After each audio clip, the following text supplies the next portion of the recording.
आता ज्यावेळेस खरीप हंगामाची सुरुवात झाली त्यावेळेस तुरी पिकाखाली क्षेत्र आपलं गेल्या 5 वर्षाची सरासरीपेक्षा खूपच कमी असल्यामुळे कृषी विभागामार्फत आंतरपीक साठी प्रोत्साहन देण्यात आलेले होते.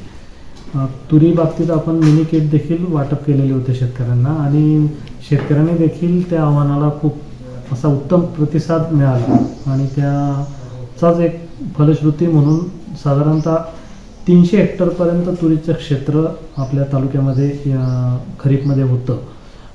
त्याचा पीक परिस्थितीचा जर आपण अभ्यास केला तर खूप चांगल्या परिस्थितीत आज तुरीचं पीक आहे. यामध्ये साधारणतः जी लेट लागवड झालेली आहे त्याच्यामध्ये फ्लावरिंग म्हणजे फुलोऱ्याच्या अवस्थेत पीक आहे आणि जी सुरुवातीला वेळेवर जी लागवड झालेली आहे त्याच्यामध्ये आज शेंगा भरण्याच्या अवस्थेमध्ये तुरीचं पीक आहे. आता वातावरणाचा परिणाम जो आपण पाहत आहोत आणि शेंगा भरण्याच्या स्टेजमध्ये जे आहेत आता पीक त्याच्यामध्ये शेंगा पोखरणारी अळीचा प्रादुर्भाव काही ठिकाणी आपल्याला आढळून येत आहे. त्या अनुषंगाने आपण शेतकऱ्यांना क्रॉपसॅप या योजनेअंतर्गत सल्ला प्रचार आणि प्रसिद्धीच्या माध्यमातून तुरीचं जास्तीत जास्त उत्पादन मिळवण्यासाठी रोग आणि किडींपासून संरक्षणासाठी शेतकऱ्यांपर्यंत संदेश पोहोचत आहोत आणि त्याचा नक्की यावर्षी एक चांगल्या पद्धतीचं उत्पादन तुरीच्या बाबतीत आपल्याला तालुक्यातून अपेक्षित आहे.